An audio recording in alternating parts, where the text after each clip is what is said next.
I woke up to the sound of water running, which was strange because nobody in my house was using any taps at 3 in the morning.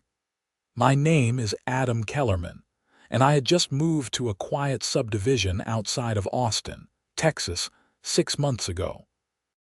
The house was perfect, a ranch-style property on 2 acres with a private well that had been drilled deep into the Edwards Aquifer. When I bought the place, the real estate agent made a big deal about how I would never have to pay city water rates, and that had been a major selling point.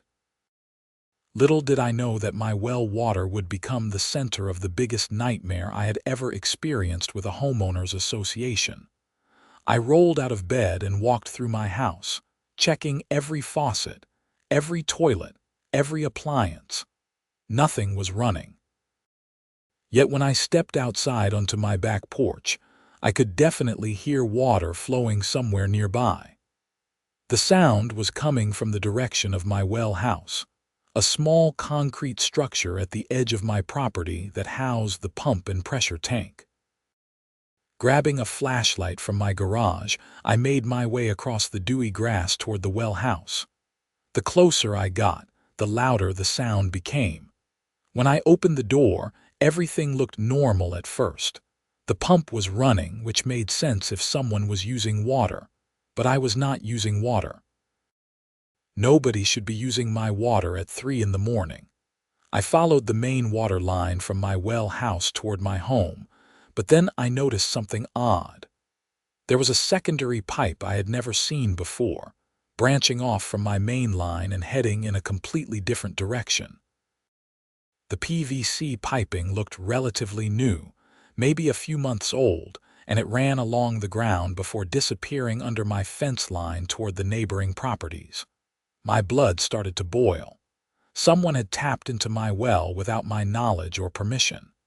This was not just rude or inconsiderate. This was theft. This was potentially illegal, and I was going to find out exactly who was responsible. The next morning, after maybe 2 hours of restless sleep, I got up early and started tracing that unauthorized pipe. It ran under my fence and into the common area maintained by the HOA, then split into multiple branches that fed into at least 4 different houses in my neighborhood. 4 houses were stealing my water, running their sprinkler systems, filling their pools, watering their pristine lawns, all on my dime. I took photographs of everything. I documented the connection point at my well house, the path of the unauthorized pipe, and every single branch that led to other properties. Then, I went back inside and started going through my well pump's electrical usage. The pump had been running almost constantly for the past 3 months, and my electric bill had nearly tripled. I had assumed something was wrong with the pump itself, maybe a leak somewhere in my own system. Never in a million years would I have guessed that my neighbors were literally stealing thousands of gallons of my water every single day. At 9 in the morning, I called a plumber I had used before, a guy named Rick who had helped me with some minor repairs when I first moved in. He arrived within an hour, took one look at the setup, and let out a low whistle. "Someone really did a number on your system," Rick said, kneeling down to inspect the unauthorized connection. "This is professional work too. Whoever did this knew what they were doing. They tapped right into your main line after the pressure tank, so they are getting full pressure for their properties." "Can you trace exactly where all these lines go?" I asked. "Sure can," Rick replied. "Might take me a few hours, but I can map out every connection. You are going to want this documentation if you are planning to take legal action." "Oh, I am definitely taking legal action," I said. Rick spent the rest of the morning and part of the afternoon tracing every pipe, marking properties on a neighborhood map I had printed out. By the time he was finished, we had confirmed that 4 houses were connected to my well. 3 of them were owned by current HOA board members, including the president, a woman named Patricia Morrison. The fourth house belonged to the HOA treasurer, whose name was Deborah Fletcher. "Do you want me to disconnect these lines?" Rick asked. "Not yet," I said. "I want to gather more evidence first. Can you install a water meter on my main line so I can document exactly how much water they are stealing?" Rick nodded. "Smart thinking. I have got a commercial-grade meter in my truck. It will give you precise readings down to the gallon." While Rick installed the meter, I went back inside and started doing research on water rights in Texas. What I learned made me even angrier. In Texas, groundwater belongs to the landowner, and unauthorized use of someone else's well water is considered theft. It was not a civil matter. It was a criminal matter. These HOA board members had not just violated some neighborhood covenant or committed a civil tort. They had committed actual theft, and depending on the value of the stolen water, it could potentially be prosecuted as a felony. I spent the next week documenting everything. The water meter Rick installed showed that my well was pumping an average of 800 gallons per day to the unauthorized connections. My own household usage was maybe 100 gallons per day at most. These people were using 8 times more of my water than I was using myself. I also started reviewing my property records and found something interesting. When the previous owner had sold me the house, there was no mention of any shared water arrangement or easement. The unauthorized pipes had been installed after I purchased the property, which meant someone had been trespassing on my land to make the connections. The more I dug, the worse it got. On day 8 of my investigation, I got a knock on my door. Standing on my porch was Patricia Morrison, the HOA president. She was in her early 50s, with short blonde hair and the kind of pinched expression that suggested she spent most of her time disapproving of things. She was wearing white capri pants and a pink polo shirt with a visor, looking like she had just stepped off a country club golf course. "Good morning, Adam," Patricia said with a tight smile. "I hope I am not catching you at a bad time." "Not at all," I replied, not inviting her inside. "What can I do for you?" "Well, I wanted to talk to you about your well," she said. "We have received some complaints from neighbors about the noise from your pump running at odd hours. The HOA covenant has quiet hour provisions, and we need to make sure all residents are in compliance." I almost laughed. This woman had been stealing my water for months, and now she was complaining about pump noise. The audacity was breathtaking. "My pump runs when water is being used," I said calmly. "If it is running at odd hours, maybe you should ask the people who are using the water why they need it at those times." Patricia's smile faltered slightly. "I am not sure what you mean." "I think you know exactly what I mean, Patricia," I said, "but do not worry. This situation is going to be resolved very soon." She tried to press the issue, but I politely ended the conversation and closed my door. Through the window, I watched her walk back to her house, which was 2 doors down from mine. She pulled out her phone and made a call, looking agitated. I would have given anything to hear that conversation. The next day, I received a formal letter from the HOA. It was a violation notice, claiming that my well pump was creating a noise disturbance, and that I needed to install soundproofing or relocate the pump within 30 days. The letter also included a fine of $250 for each week I remained in violation. That letter was a mistake on their part, and it would come back to haunt them. But at that moment, it told me everything I needed to know. The HOA knew I was onto them, and they were trying to intimidate me into backing down. They had severely underestimated who they were dealing with. I made copies of everything I had gathered: the photographs, the water meter readings, the plumber's report, the property records, the HOA letter. Then I drove to the Travis County Sheriff's Office and filed a formal complaint for theft. The deputy who took my report was skeptical at first, but when I showed him all my documentation, his attitude changed completely. "This is pretty brazen," Deputy James Martinez said, looking through the photographs. "And you are saying these are all HOA board members? All 4 properties that tapped into my well belong to current board members," I confirmed. "The president, the treasurer, and 2 other board members." "How much water are we talking about?" Martinez asked. I pulled out my calculations. Based on 1 week of metered readings, they are using approximately 5,600 gallons per week from my well. Texas water rates vary, but commercial well water typically costs about $5 per 1,000 gallons when you factor in electricity, equipment wear, and maintenance. Over the past 3 months since I installed the meter, that is about 72,000 gallons, or roughly $360. But this has been going on for longer.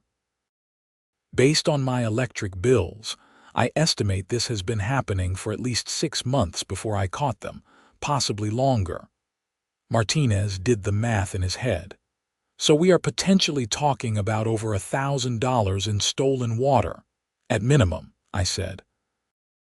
And that is not counting the damage to my well pump from the excessive use, the increased electricity costs, or the property damage from trespassing to install the pipes. Theft over $1,000 is a state jail felony in Texas, Martinez said.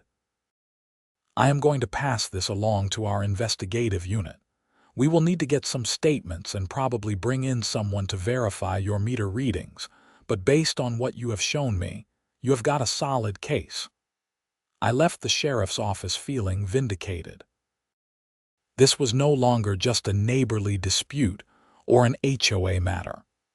This was a criminal investigation, and Patricia Morrison and her cronies were about to learn a very expensive lesson about property rights. 2 days later, a detective named Sarah Chen called me and asked if she could come by to inspect the well and the unauthorized connections. I agreed immediately, and she arrived that afternoon with Deputy Martinez and someone from the county water district. They spent 3 hours documenting everything, taking their own photographs and verifying my meter readings. This is one of the more unusual cases I have worked, Detective Chen admitted.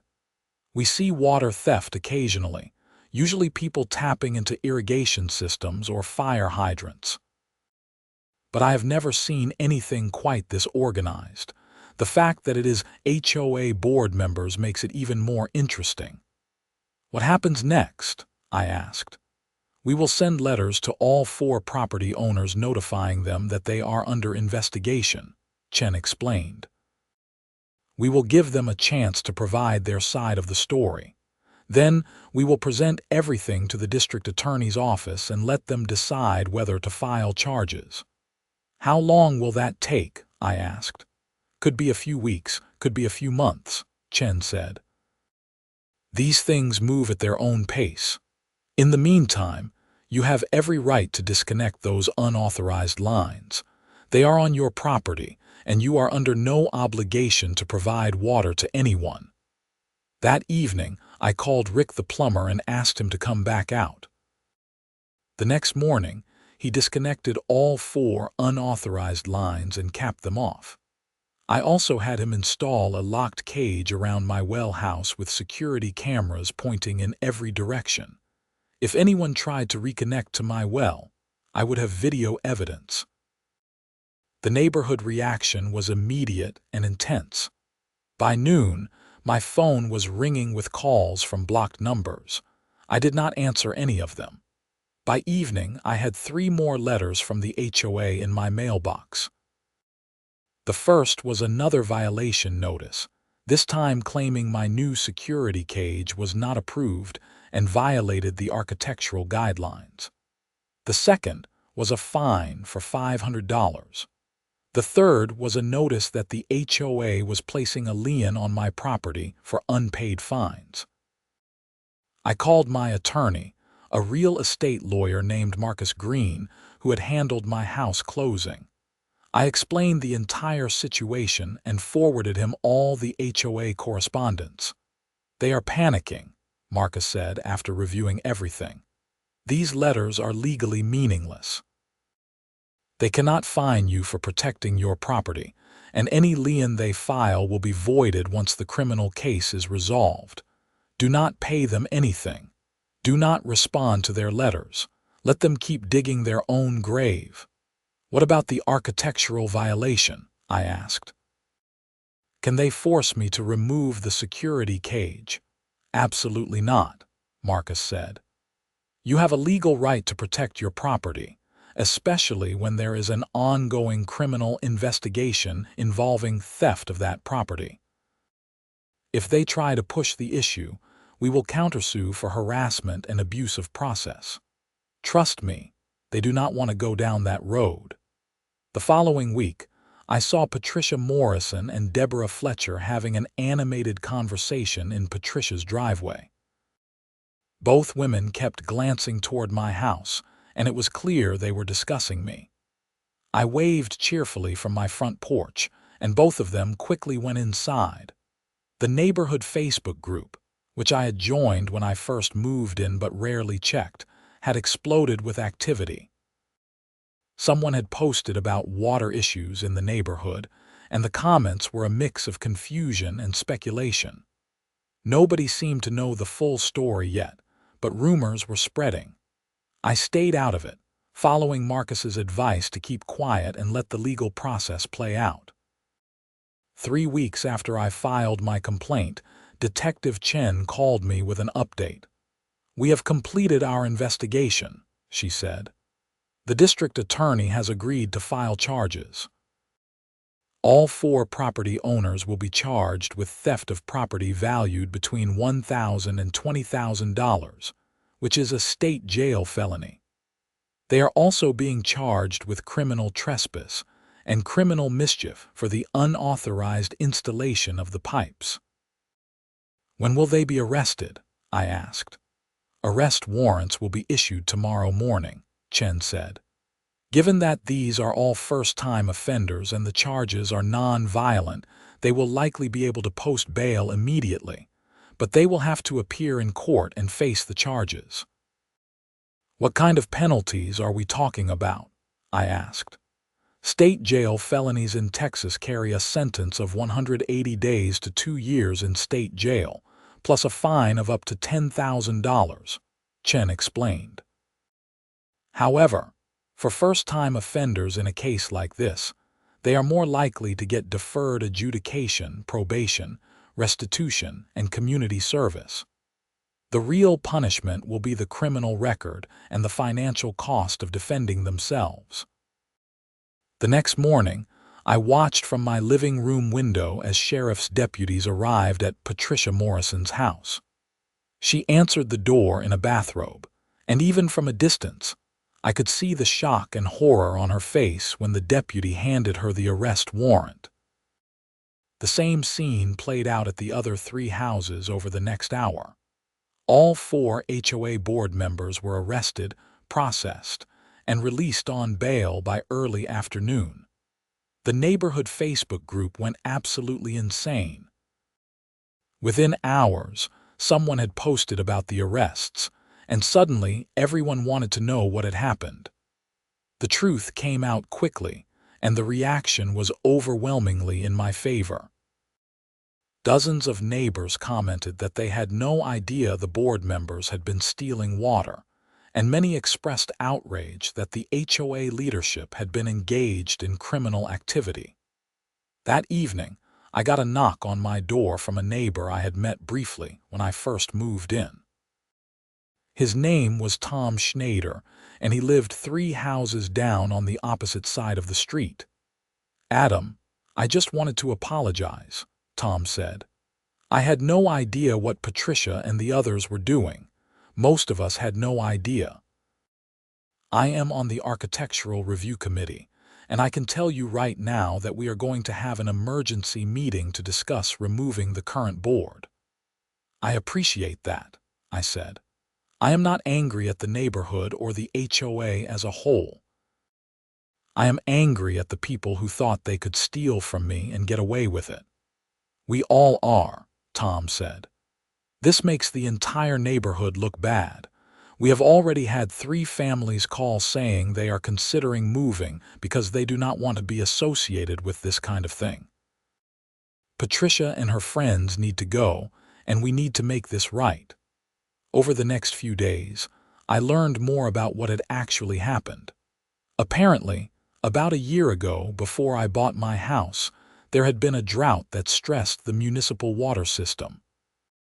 Patricia Morrison had come up with the idea of tapping into the well at my property, which was vacant at the time and had been on the market for several months. She had convinced 3 other board members to go in on the cost of hiring a plumber to make the connections. The plan had been to use the well water temporarily until the drought passed, then disconnect everything before the house sold. But the house had sold faster than expected to me, and by that point, they were all enjoying free water. Patricia had convinced the others that I probably would not notice, especially since I was new to the neighborhood and did not know what was normal. What they had not counted on was me being observant enough to catch the theft and stubborn enough to pursue criminal charges. They had assumed I would be intimidated by the HOA's authority and would back down when they started sending violation notices. That miscalculation was going to cost them dearly. The emergency HOA meeting was held 2 weeks after the arrests, in the community clubhouse. I attended, curious to see how the neighborhood would react. The room was packed with at least 60 homeowners, far more than usually attended these meetings. Tom Schneider was running the meeting as the interim president, since Patricia had been forced to step down. We are here to address the recent criminal charges against 4 of our board members, Tom began. I want to be clear that the actions of these individuals do not represent the values of this community, and we are taking immediate steps to make things right. There were murmurs of agreement from the crowd.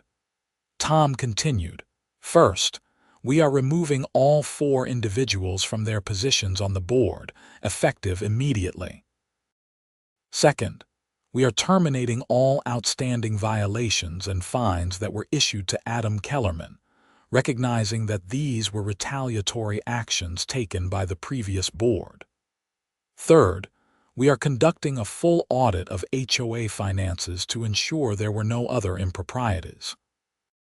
A woman I did not recognize raised her hand. "What about compensation for Adam? These people stole from him for months. The HOA should make him whole." Tom nodded.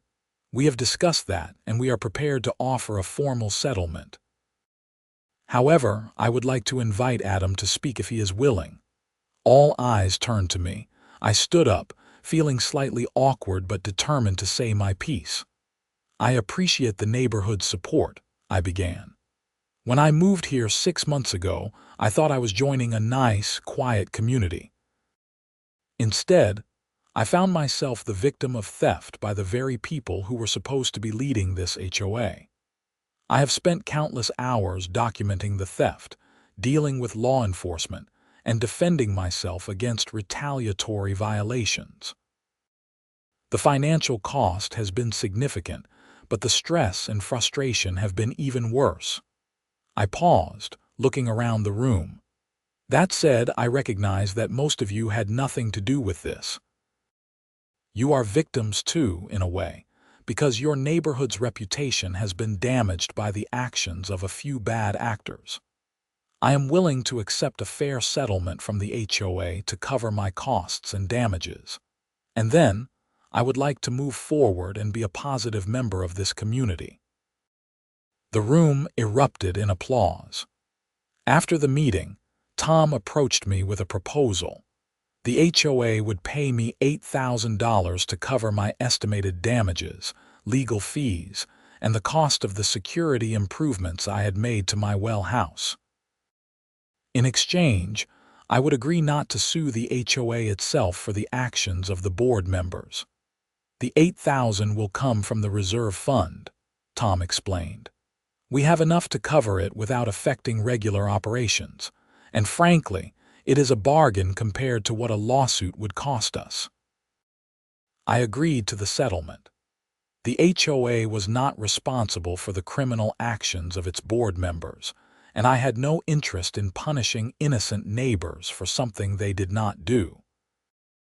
The real punishment would be reserved for Patricia Morrison and her co-conspirators, who were facing criminal prosecution. The legal proceedings took several months to wind through the system.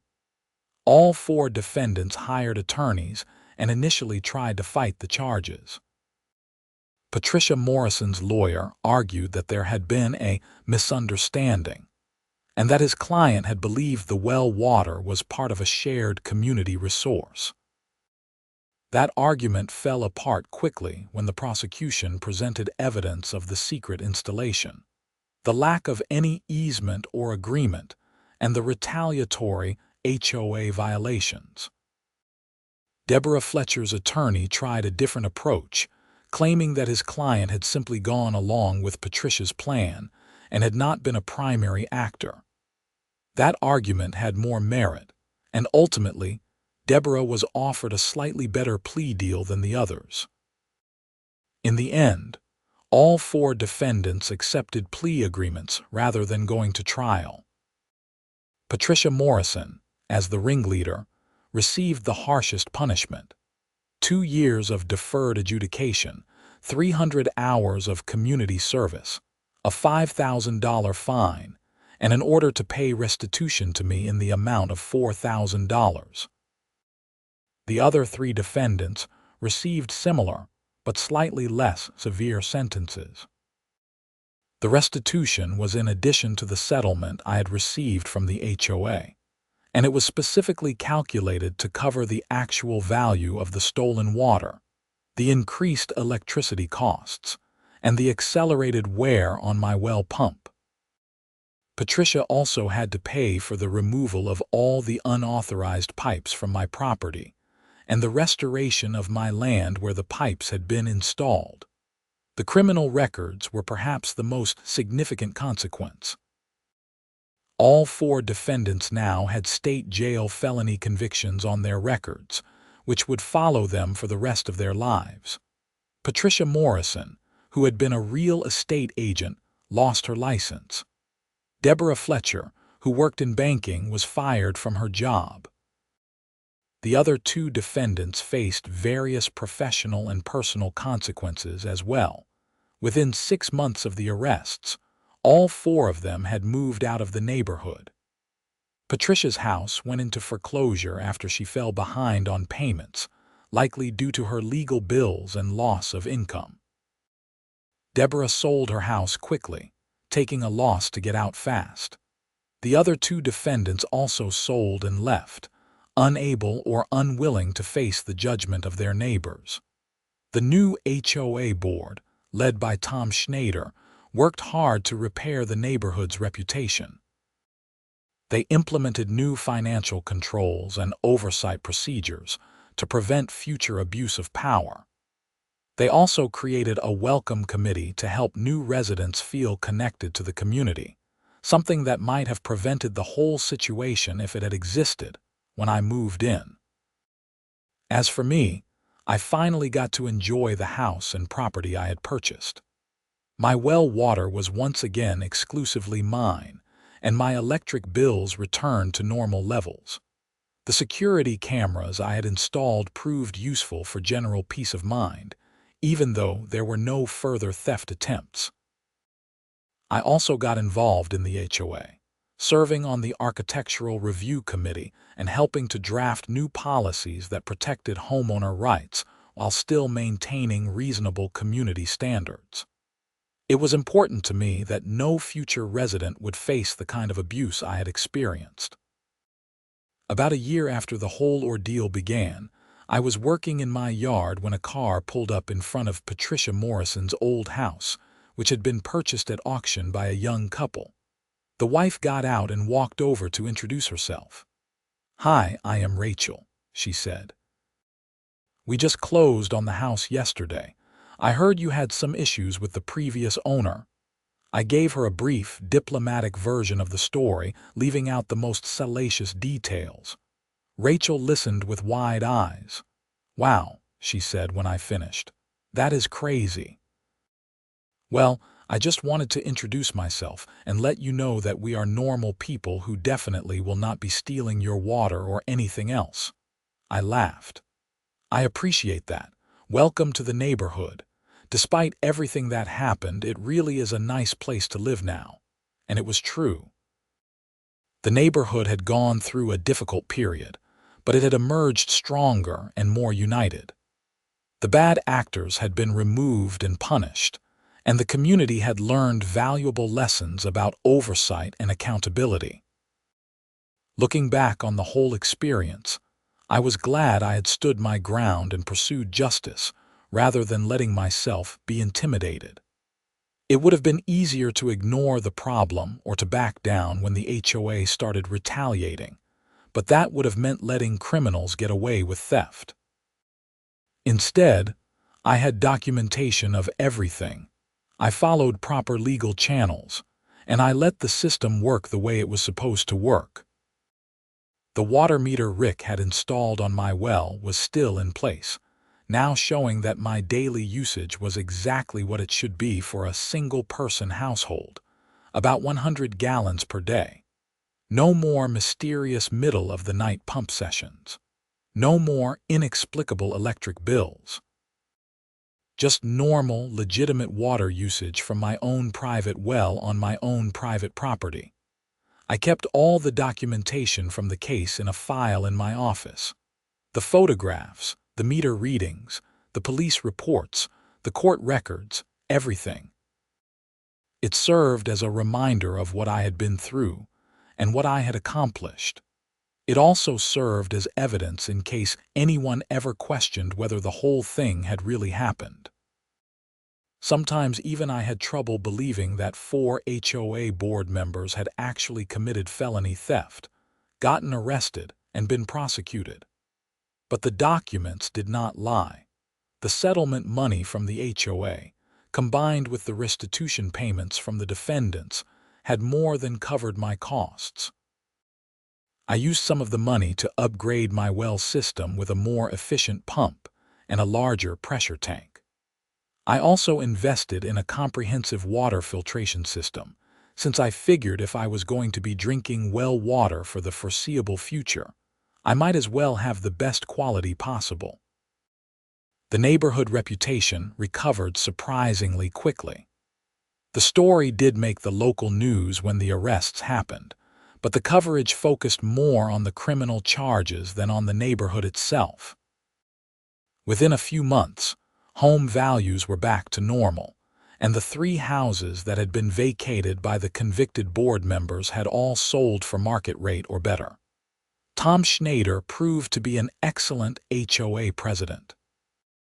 He had a light touch and focused on the things that actually mattered: maintaining common areas, organizing neighborhood events, and ensuring the community stayed safe and attractive. He did not get bogged down in petty enforcement actions or power trips. It made me realize how much damage Patricia Morrison had done with her authoritarian approach to HOA leadership.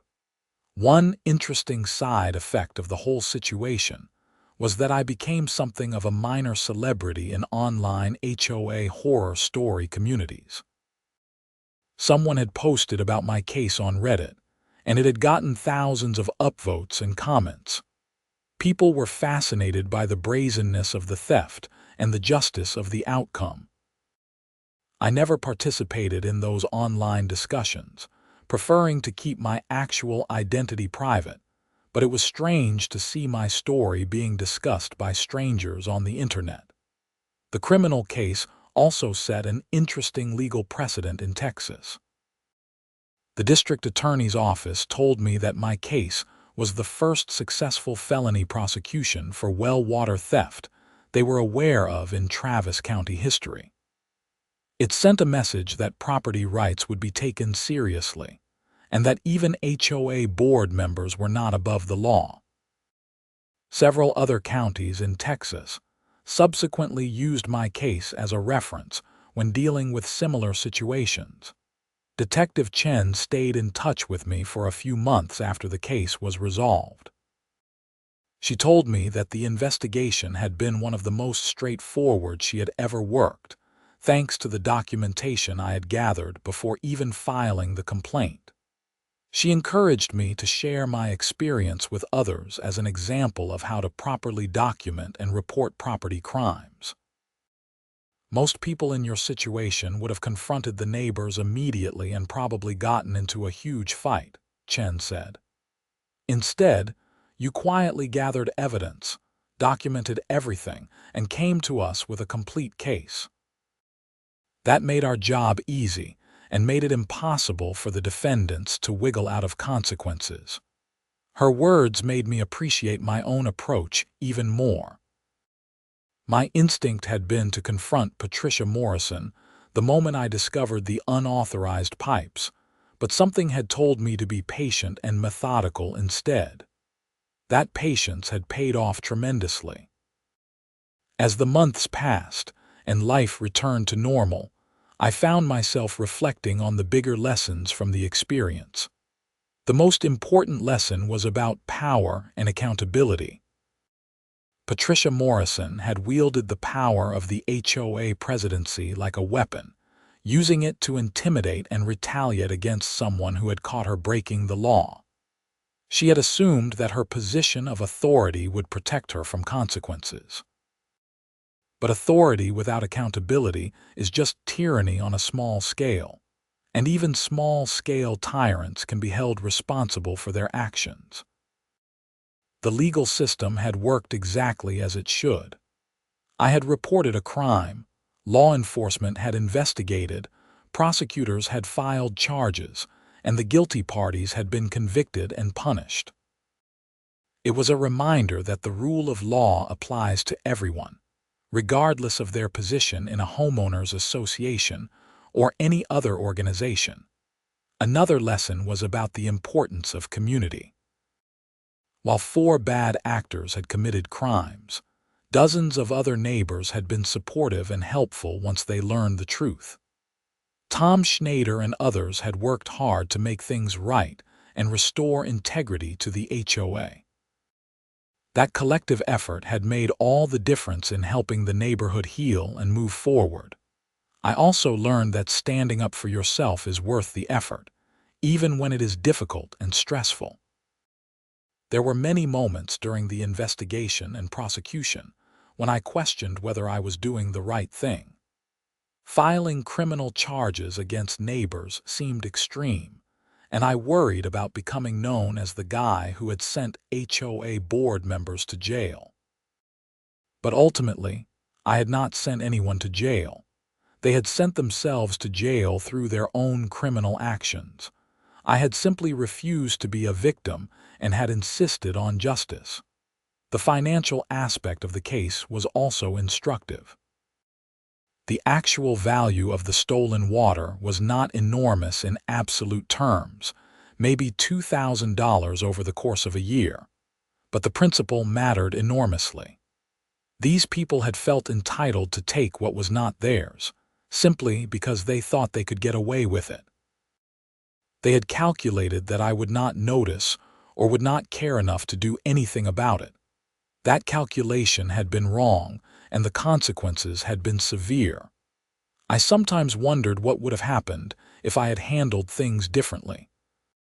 If I had confronted Patricia immediately, she probably would have claimed it was all a misunderstanding and disconnected the pipes. I might have gotten an apology, maybe some token compensation, but there would have been no real consequences. She and the others would have learned that they could commit theft and get away with it as long as they did not get caught, and they would likely have tried something similar in the future. By pursuing criminal charges, I had ensured that these individuals would never again be in a position to abuse their authority. Their criminal records would prevent them from serving on HOA boards, and their public disgrace would serve as a warning to others who might be tempted to engage in similar behavior. It was a far more complete and satisfying resolution than any civil settlement could have provided. The story also highlighted the importance of understanding your property rights. Many homeowners have only a vague idea of what they own and what rights they have. I had taken the time to research Texas water law and property law, which had given me the knowledge I needed to recognize that what was happening was not just rude but actually criminal. That knowledge had been essential to pursuing the correct legal remedy. More than 2 years after I first discovered the unauthorized pipes, I received a letter in the mail from Patricia Morrison. It was handwritten and brief. She apologized for what she had done and acknowledged that she had made a terrible mistake. She said she had lost nearly everything as a result: her job, her house, her reputation, and her marriage.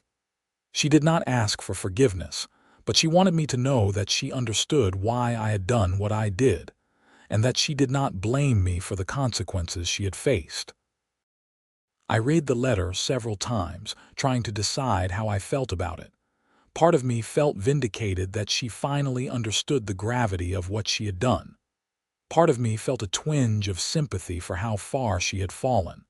But mostly, I felt that justice had been served. Patricia Morrison had committed a crime, and she had faced appropriate consequences for that crime.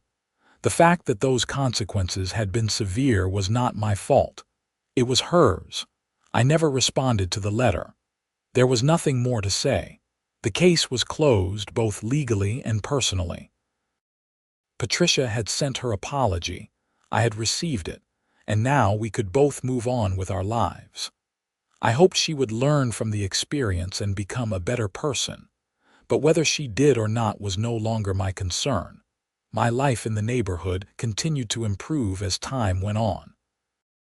I made good friends with several neighbors, including Tom Schneider and his wife, and I became an active participant in community events.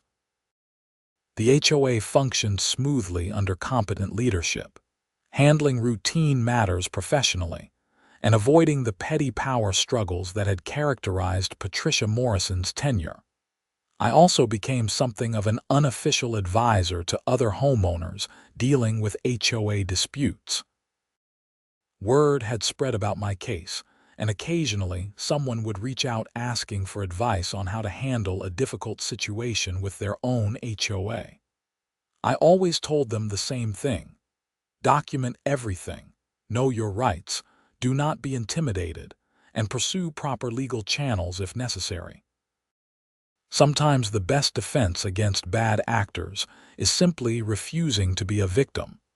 The well itself continued to perform perfectly, providing all the water I needed without any issues.